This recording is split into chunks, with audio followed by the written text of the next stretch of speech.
আসসালামু আলাইকুম ওরহমতুল্লাহি ওবরাকাতুহু। আলহামদুলিল্লাহ রবিল আলমিন ওসলাত ওসালামু আলা আশরাফিল আম্বিয়া ওয়াল মুরসালিন নবীনা মুহাম্মদ ওয়া আলা আলিহি ওয়া আসহাবি আজমাইন ওয়া বা'দ। সম্মানিত দর্শকবৃন্দ, দূরেও কাছে যে যেখানে বসে আমাদের অনুষ্ঠান দেখছেন সবাইকে সাদর শুভেচ্ছা জানাচ্ছি। দর্শকবৃন্দ, আমরা আলোচনা করেছিলাম ইমাম আবু জাফর তাহাবী রহমতুল্লাহ আলাইহি রচিত বয়ান ইতিকাদ আহলে সুন্নাহ ওয়াল জামাআহ, আহলে সুন্নাহ ওয়াল জামাআতের আকীদার বর্ণনা। এই কিতাবটির একটি অংশ নিয়ে যেখানে আমাদের ইমাম বলছিলেন যে ওয়া নু'মিনু বিল বা'সি, আমরা পুনরুত্থানের উপর ঈমান রাখি। পুনরুত্থানের উপর ঈমানের আলোচনায় আমরা বলছিলাম যে পুনরুত্থান দিবসে আল্লাহ তাআলা যখন হাসরের মাঠে মানুষকে একত্রিত করবেন, তখন কাফেরদের যে অবস্থা হবে, তার মধ্যে প্রথম অবস্থা হচ্ছে তারা অপমানিত হবে, লাঞ্ছিত হবে, তারা সবচেয়ে বেশি খারাপ অবস্থায় থাকবে। এবং কোরআনে কারিমে আল্লাহ তাআলা 10 রকমের অপমানের কথা তাদের উল্লেখ করেছেন এবং আমরা সেটা গত পর্বে আলোচনা করেছি। আজকে আমরা আলোচনা করতে চাই এটা যে দ্বিতীয় যে জিনিসটি তাদেরকে পেয়ে বলবে সেদিন। মানুষ দুনিয়াতে কোনো না কোনো আশা নিয়ে বেঁচে থাকে। তারা মনে করে যে তারা কিছু ভালো কাজ করছে, তারা কোনো একটা কাজ করে সেটার একটা পরিণাম তারা পাবে ইত্যাদি। কিন্তু হাসরের মাঠে যখন উঠবে, তখন এই কাফেরদের যে অবস্থা আমরা বর্ণনা করছিলাম সেটা হচ্ছে এই কাফেররা তখন দেখবে তাদের সমস্ত আমল কোনো কাজে লাগেনি।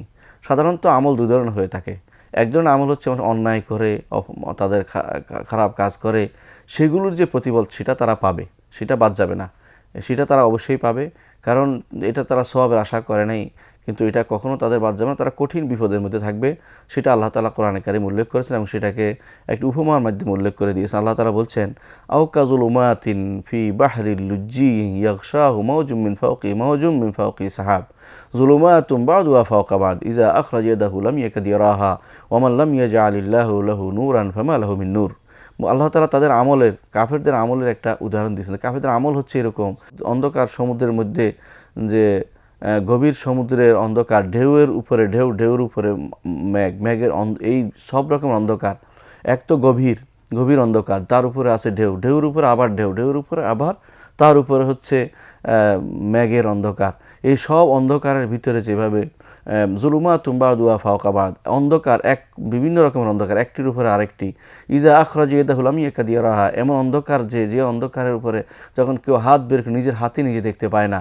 ওয়া মান লাম ইয়াজআলিল্লাহু লাহু নূরান ফামা লাহু মিন নূর, যখন আল্লাহ তাআলা কারোর জন্য নূর না রাখেন সে নূর দেখতে পায় না। এই জন্য তাদের আমলগুলো হচ্ছে এরকম অন্ধকারের মতো, কোনো কাজে আসবে না।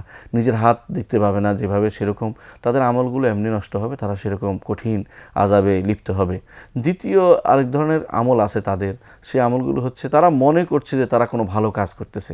যেমন দুনিয়াতে সদকা দিয়েছে, দান করেছে, সদকা করেছে, কোনো ছেলে আত্মীয়তার সম্পর্ক বজায় রেখেছে, ভালো ভালো কাজগুলি করেছে, কোনো জিনিস তারা বড় বড় জিনিস বানিয়েছে, যেমন তারা বিদ্যুৎ উৎপাদন করেছে বা কম্পিউটার বানিয়েছে। এই যেহেতু যা দুনিয়াতে আমরা দেখতে অনেকেই এগুলি নিয়ে গর্ব করছে যে তারা এটা বানিয়েছে, ওটা বানিয়েছে, এটা বানিয়েছে ইত্যাদি ইত্যাদি। এগুলি সম্পর্কে আল্লাহ তাআলা কিন্তু তাদের এই আমলগুলোর যে কী প্রতিফল পাবে কি পাবে না তা আল্লাহ তাআলা কোরআনে কারিমে বলে দিয়েছেন। কোথাও কোথাও আল্লাহ তাআলা সেগুলিকে উদাহরণ দিয়েছেন মরীচিকার ন্যায়। মরীচিকা যেগুলো হচ্ছে মরীচিকার মতো তারা দেখতে পাবে, কিন্তু আসলে তারা কিছুই পাবে না। তাদের পাওয়ার যে যোগ্যতা, যদি ঈমান থাকতো তাহলে তারা সেগুলোর প্রতিফল পেত। ঈমান যেহেতু নাই, তারা দূর থেকে শুধু দেখতে পাবে, সেটা তাতে কখনো উপকৃত হতে পারবে না। কোরআনে কারিমে আল্লাহ তাআলা তার উদাহরণ দিয়ে বলতেছেন যে ওয়াল্লাযীনা কাফারু, আর যারা কাফের, আমালুহুম কাসারাবিন, তাদের আমল হচ্ছে মরীচিকার মতো, বিকিআতিন, যা বিস্তীর্ণ মরুভূমির মধ্যে পড়ে আছে। মরুভূমির মধ্যে সাধারণত মরীচিকা মানুষ দেখতে পায়, যেখানে বিস্তীর্ণ ভূমিতে, পাহাড় হলে সেখানে দেখতে পায় না, কিন্তু বিস্তীর্ণ খালি ভূমিতে দেখতে পায় যে মরীচিকা, বৃষ্টি, এই বুঝি পানি দেখা যাচ্ছে, যতই দৌড়ায় ততই সে মারা যাবে, কারণ সামনে আর কোনো পানি নেই। দেখতে মনে হয় সামনে দেখা যাচ্ছে যে পানি থই থই করছে, ওখান থেকে পানি নেওয়া যাবে, কিন্তু সেই পিপাসার্থ, কিন্তু সেই পিপাসা তার কখনো নিবারণ হবে না। আল্লাহ তাআলা বলছেন ইয়াহসাবুহু যামআনু মাআন, এমন মরীচিকা যেখানে পানি মনে করছে তারা, যে পিপাসার্থ সে মনে করছে সেখানে বোধহয় পানি রয়েছে, সে দৌড়াতে থাকবে এটার পিছনে, এই মরীচিকার পিছনে দৌড়াতে থাকবে। হাত্তা ইদা জাআহু লাম ইয়াজিদহু, যখন অনেক দূর থেকে আসবে, জাআহু অনেক দূর থেকে আসে, সে দৌড়াতে থাকবে, কিন্তু লাম ইয়াজিদহু, সে কিছুই পাবে না। লাম ইয়াজিদহু শাইআন, কিছুই পাবে না, কারণ সেখানে মরীচিকা আছে, ভুল দেখেছে সে। ওয়াজাদাল্লাহু ইনদাহু ফাওয়াফা হিসাবাহু, আর আল্লাহ তাআলা তাকে সেখানে তার হিসাব পরিপূর্ণ করে দিবেন। আল্লাহু সারিউল হিসাব, আল্লাহ হচ্ছে দ্রুত হিসাব গ্রহণকারী। এভাবে আল্লাহ তাআলা কাফের আমলসমূহ কাযালিকা ইউরিহিমুল্লাহু আমালহুম হাসারাতিন আলাইহিম ওয়া মা হুম বিখারিজিনা মিনান নার। আল্লাহ তাআলা এইভাবে তাদের আমলসমূহ আফসোসের কারণ করে দিবেন, তারা এগুলি দেখতে থাকবে কিন্তু কোনো কাজে আসবে না। সেরকম তাদের দুনিয়ার বুকে করা যাবতীয় আমলের কোনো প্রতিদান তারা পাবে না, তারা শুধু কষ্টই ভোগ করবে, কারণ তাদের ঈমান নেই। যাদের ঈমান নাই তারা অন্য কোনো কিছু দিয়ে উপকৃত হতে পারবে না। কোথাও আল্লাহ তাআলা তাদের আমলকে মরিচিকার সাথে তুলনা করেছেন, আবার কোথাও আল্লাহ তাআলা তাদের আমলকে তুলনা করেছেন বিরিয়াহি শাদীদাল বারিদা, ঠান্ডা ঠান্ডা প্রবাহমান ঝঞ্ঝাময় বাতাসের সাথে তুলনা করেছেন, ঠান্ডা বাতাসের সাথে তুলনা করেছেন, ঝঞ্ঝা বিক্ষুব্ধ প্রবাহমান ঠান্ডা বাতাসের সাথে তুলনা করেছেন, যা কোনো গাছপালা ক্ষেত খামারের উপর দিয়ে যায় এবং সেটাকে বিনষ্ট করে দিয়ে যায়। আল্লাহ তাআলা বলছেন মাসালু মা ইউনফিকুনা ফি হাযিল হায়াতিদ দুনিয়া, দুনিয়ার বুকে তারা এই কাফেররা মুশরিকরা যে সমস্ত খরচ করছে, ইনফাক করছে, আল্লাহ দান করছে, মনে করছে ভালো কাজ করছে, দান করছে, ফি হাযিল হায়াতিদ দুনিয়া, দুনিয়ার বুকে, তাদের উদাহরণ হচ্ছে কামাসালি রিহিন ফিহা সিররুন আসাবাত হারসা কওমিন যালামু আনফুসাহুম, তাদের উদাহরণ হচ্ছে এমন বাতাসের মতো যে বাতাসের মধ্যে রয়েছে সিররুন, যে বাতাসের মধ্যে ঝঞ্ঝা বিক্ষুব্ধ কঠিন ঠান্ডা বাতাসের মতো, আসাবাত হারসা কওমিন, যে বাতাস কোনো জাতির ক্ষেত খামারের উপর দিকে যাওয়ার সময় যারা ওই জাতি যে জাতি নিজেকে জুলুম করেছে তাদের উপর যাওয়ার সময় সব কিছু ধ্বংস করে চলে যায়, সেরকম কঠিন বাতাসের উপর দিয়ে পার যেভাবে হয়ে যায় সেরকম তাদের অবস্থা হবে। তাদের যারা এই আমলগুলি করেছে কাফের মুশরিকদের সে আমলগুলো এইভাবে তাদের কাছে বাতাসের মতো দেখা দিবে, অর্থাৎ তাদের কোনো কাজে আসবে না, বরং তাদেরকে ধ্বংসই করে যাবে। ওমা যালামাহুমুল্লাহু ওয়ালাকিন আনফুসাহুম ইয়াজলিমুন, আল্লাহ তাআলা তাদের উপর জুলুম করেন, তাদের নিজের উপর জুলুম করেছে। অর্থাৎ এই জন্য যে তাদের এই যে তাদের আমলগুলো যেন রিয়াহুল বারিদা, ঠান্ডা বাতাসের মতো, এগুলি কাফেরদের কোনো কাজ করবে না। তাদের আমলগুলোকে ঠান্ডা বাতাস প্রবাহিত হয়ে যেভাবে ফলাদি নষ্ট করে দেয়, ঠান্ডা বাতাস প্রবাহিত হয়ে তেমনিভাবে আল্লাহর পক্ষ থেকে সেই তাদের আমলগুলোকে বিনষ্ট করে দেবে, এটাই বলা উদ্দেশ্য। আবার কোথাও আল্লাহ তাআলা দেখা গেছে আল্লাহ তাআলা কাফেরদের আমলের তুলনা করেছেন বীর রামাদ, ছাই, গরম ছাইয়ের সাথে আল্লাযী জাআতহু রিহুন আসিফ, যে গরম ছাইকে বাতাস উড়িয়ে নিয়ে বিভিন্ন জায়গায় নিক্ষেপ করেছে, সেটাকে আর একত্র করার তো কোনো সুযোগ নেই। অর্থাৎ কাফের আমল যেন গরম ছাই, যে ছাই ছাড়া যেখানে যায় সেখানে সব পুড়ে দেয়, কিন্তু সেগুলিকে আবার একত্র করার কোনো সুযোগ নেই। আল্লাহ তাআলা বলছেন মাসালুল্লাযিনা কাফারু বিরাব্বিহিম আমালুহুম, কাফের যারা তাদের রবের সাথে কুফরি করেছে তাদের আমলের উদাহরণ হচ্ছে কারামাদিন, গরম ছাইয়ের মতো, ইস্তাদাত বিহি রিহু ফি ইয়াউমিন আসিফ, যে বাতাস সেগুলো কঠিনভাবে নিয়ে গেছে কোনো ঝঞ্ঝাময় দিনে, অর্থাৎ কঠিন বাতাসের দিনে সেগুলোকে উড়িয়ে নিয়ে গেছে। লা ইয়াকদিরুনা মিম্মা কাসাবু আলাই শাই, যা কামাই করেছে তা রাখতে পারে না, সব তো উড়ে চলে গেছে। যালিকা হুয়া দালালুল বাঈদ, এ হচ্ছে অনেক দূরের পথভ্রষ্টতা। অর্থাৎ কাফেরদের সে আমল যে আল্লাহ তাআলা সেগুলিকে গরম ছাইয়ের সাথে তুলনা করেছেন। গরম ছাইয়ের অবস্থা হচ্ছে সেটা হাতেও রাখা যায় না, কোথাও কাজেও লাগে না, দূরে চলে গেলে একত্রিতও করা যায় না। সেরকম এই কাফেরদের অবস্থা হবে যে তাদের কোনো আমল কোনো দিন থাকবে না, তাদের আমল কোনো কাজে লাগবে না, হাসরের মাঠে তারা কোনোটাই পাবে না। যেমনিভাবে গরম অঙ্গারের মতো থাকে না, বাতাসে উড়িয়ে নিয়ে সেই বালুর মতো, তাদের কোনো কাজে লাগছে না, গরম বালুর মতো তাদের কাছে কাজে লাগতেছে না। তেমনিভাবে বাতাসে উড়িয়ে নেওয়া সেই বাতাসের মতো, যে ঠান্ডা বাতাসের মতো যা গাছগাছালি নষ্ট করে দেয়, সেরকম অবস্থা হবে। কোথাও বলা হয়েছে যে তাদের আমলগুলো মরিচিকার মতো। এভাবে আল্লাহ তাআলা কাফেরদের সমস্ত আমল বিনষ্ট করে দিবেন। আল্লাহ তাআলা এদেরকে এই বলেছেন এই জন্য অন্য আয়াতে ওয়াকাদিমনা ইলা মা আমিলু মিন আমালিন ফাজআলনাহু হাবাআ মানসুরা, আর তারা যে সমস্ত আমল করেছে সেগুলো দিয়ে অগ্রসর হয়ে আমি সেগুলোকে বিক্ষিপ্ত ধূলিকণায় রূপান্তর করে দেব। অর্থাৎ বিক্ষিপ্ত ধূলিকণা যেভাবে যদি চৌদিকে ছড়িয়ে দেওয়া আর একত্র করা যায় না, তেমনিভাবে তারাও সেগুলিকে আর একত্রিত করতে পারবে না। অর্থাৎ তাদের আমল তাদের কোনো কাজে আসবে না, এটাই বলা উদ্দেশ্য। কারণ তারা দুনিয়ার বুকে মনে করেছে যে অনেক ভালো কাজ করছে, কিন্তু হাসরের মাঠে ওঠার পরে দেখতে পাবে হায় তাদের সমস্ত আমল তো বাতিল হয়ে গেছে, তাদের আমল তাদের কোনো কাজে আসছে না। ঠিক এই গোষ্ঠীটাই যারা মনে করছে ইহুদি এবং নাসারা, বর্তমান সময়ে যারা আছে ইহুদি এবং খ্রিস্টান, তাদের সমস্ত আমল তারা মনে করছে কেউ অনেক কিছু করে যাচ্ছে, কেউ সারা জীবন বিয়ে না করে কাটিয়ে দিচ্ছে, কেউ বা নিজেদের লেখাচ্ছে যে খাদেম হিসাবে তাদের রুহবান, তাদের কেউ দাস সেবক হয়ে যাচ্ছে, তাদের বিভিন্ন বিভিন্ন গির্জার সেবক হিসেবে তাদের সারাটা জীবন কাটিয়ে দিচ্ছে। কেউ বা মানবতার সেবার নামে বিভিন্ন জায়গায় তারা নিজেদেরকে নিয়মিত নিজেদেরকে ব্যস্ত রাখছে। তারা সারাটা জীবন কষ্ট করছে, কোনো জায়গাতে মনে করছে তারা ভালো কাজ করছে, কিন্তু যেহেতু তারা রাসূলুল্লাহ সাল্লাল্লাহু আলাইহি ওয়াসাল্লামের ঈমান আনেনি এবং আল্লাহ তাআলার কোরআনের উপর দেওয়া প্রদত্ত কোরআনের উপর ঈমান আনেনি এবং তাওহীদ এবং আখিরাতে বিশ্বাসী ছিল না, এই জন্য তাদের এই আমলগুলো এইরকম অবস্থা হবে, কিছুই তাদের গ্রহণ করা হবে না। অন্যদের কথা বাদে দিলাম, যারা কাফের মুশরিক, যেমন হিন্দু, বৌদ্ধ, জৈন, এদের কথা বাদে দিলাম, এরা সম্পূর্ণরূপে কাফের, এদের কোনো আমলই গ্রহণযোগ্য হবে না। ঠিক অনুরূপভাবে ইহুদি নাসারাদের কোনো আমল আল্লাহর দরবারে কবুল হবে না, যদিও তারা মনে করে থাকে যে তারা ভালো কাজ করছে, আল্লাহর জন্য কাজ করছে। তাদের অনেক এমন কাজও করে যে তাদেরকে দেখার মতো অনেক কাজ করে যে তারা ভালো কাজ করতেছে, তারা মানুষের কল্যাণে ব্যয় করতেছে, ইত্যাদি দেখা যায়। কিন্তু যেহেতু তারা ঈমান গ্রহণ করেনি, ইসলামের ছায়াতলে প্রবেশ করেনি, বরং কোরআনে ঈমান আনি, রাসূলুল্লাহ সাল্লাল্লাহু আলাইহি ওয়াসাল্লামের ঈমান আনেনি, এই জন্য আল্লাহ তাআলা তাদের এই আমলগুলোকে এগুলোর প্রতি অগ্রসর, সেগুলোকে আল্লাহ তাআলা বিক্ষিপ্ত দুলুকে রূপান্তর করবেন, তাদের জন্য কোনো কিছুই রাখবেন না।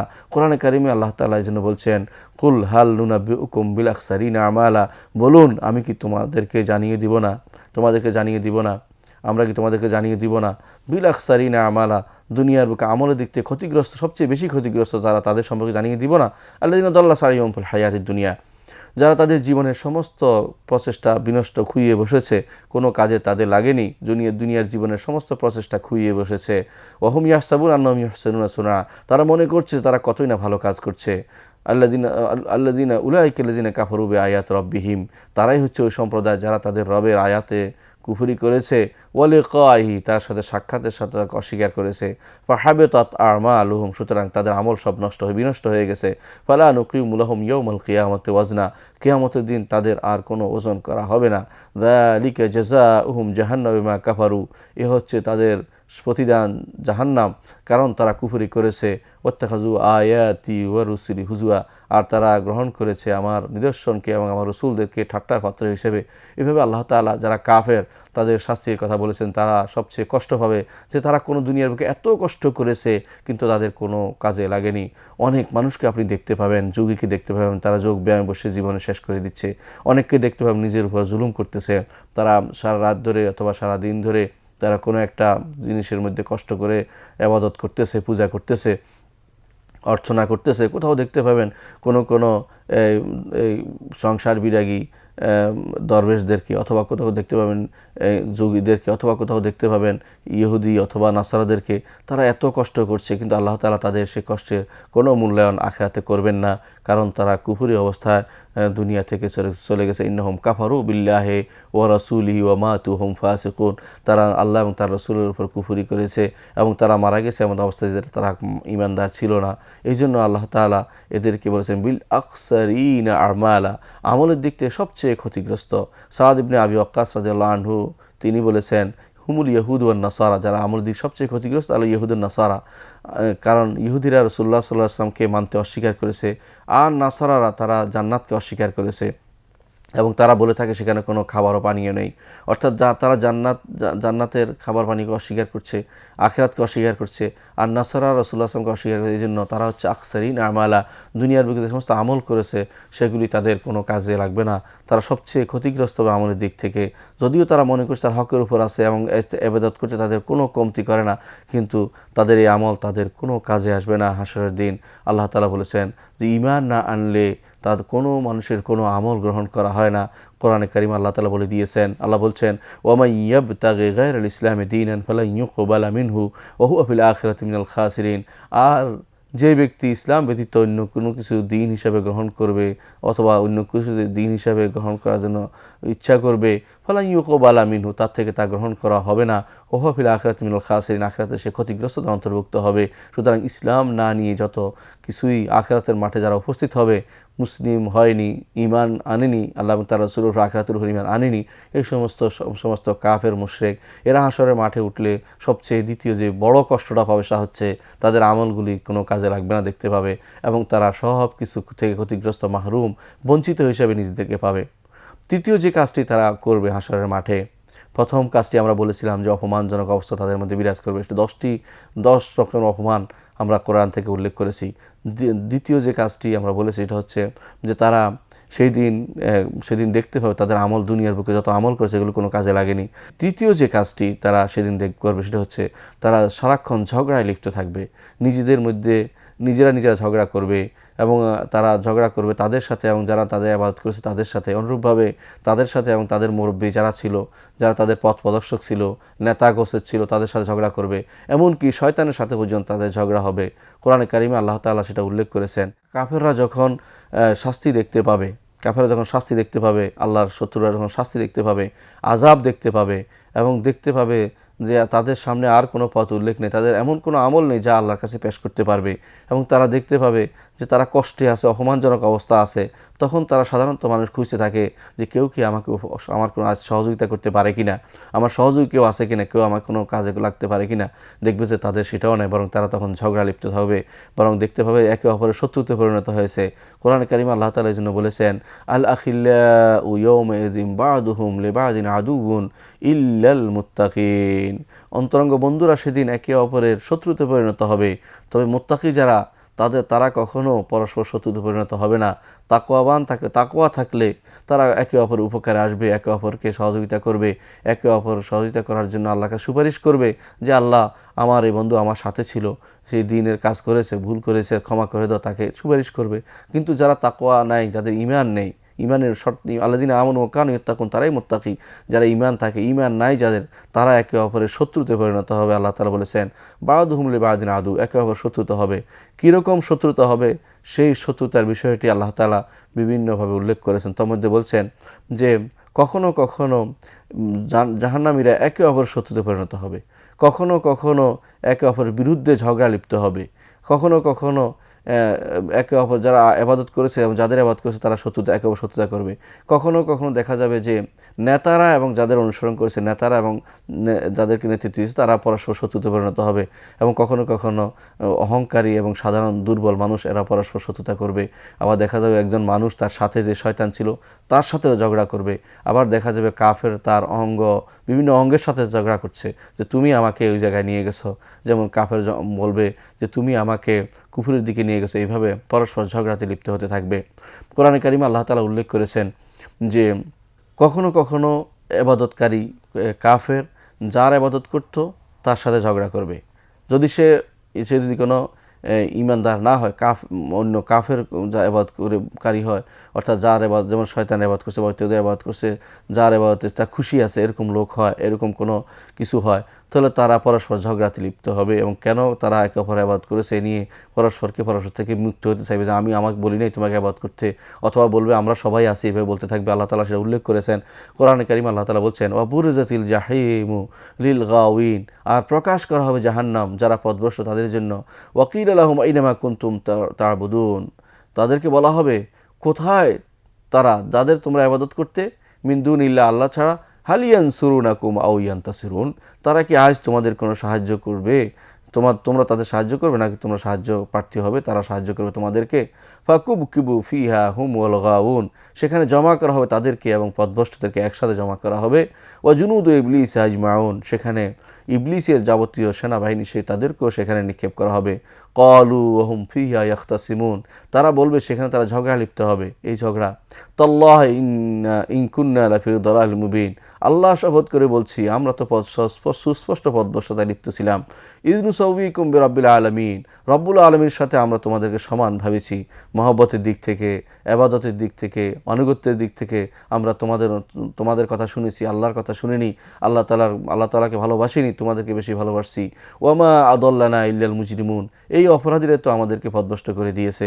এইভাবে তাদের যাদের ইবাদত করত, তাদের যেমন লাত, মানাত, উজ্জা অথবা কোনো কবর অথবা কোনো পীর, যাদের ইবাদত করত, এরা একে অপরের শত্রুতে পড়ে ঝগড়া লাগবে যে তোমাদেরকে কীভাবে আমরা আমরা বুঝে আসে না, আমাদের আকল কোথায় চলে গিয়েছিল, কিভাবে আমরা তোমাদেরকে আল্লাহর সমকক্ষ দাঁড় করিয়েছিলাম, ইবাদতের দিক থেকে, ভালোবাসার দিক থেকে, আনুগত্যের দিক থেকে, এটা আমাদের বুঝে আসে না, হায় আমাদের শেষ হয়ে গেল, আমরা এই কাজটি কেন করেছিলাম। এভাবে তারা বলতে থাকবে যে তোমাদেরকে কখনো উচিত হয়নি আমরা রব্বুল আলমিনের সমান তোমাদেরকে নিয়ে যাওয়া আমাদের পক্ষে কখনো ঠিক হয়নি। আমাদের গুনাহ, আমাদের সবচেয়ে বড় অপরাধ হয়ে গেছে এটা, কিন্তু আমাদের তো এখন আফসোস করে কোনো লাভ নেই, কেন আমরা সেটা করলাম। এ বিষয়ে ইনশাআল্লাহ পরবর্তী সময়ে আমরা আরও আলোচনা করব। ততক্ষণ আপনারা ভালো থাকুন, সুস্থ থাকুন। ও আখির দাওয়ানা আলহামদুলিল্লাহি রাব্বিল আলামিন। আসসালামু আলাইকুম ওয়া রাহমাতুল্লাহি ওয়া বারাকাতুহু।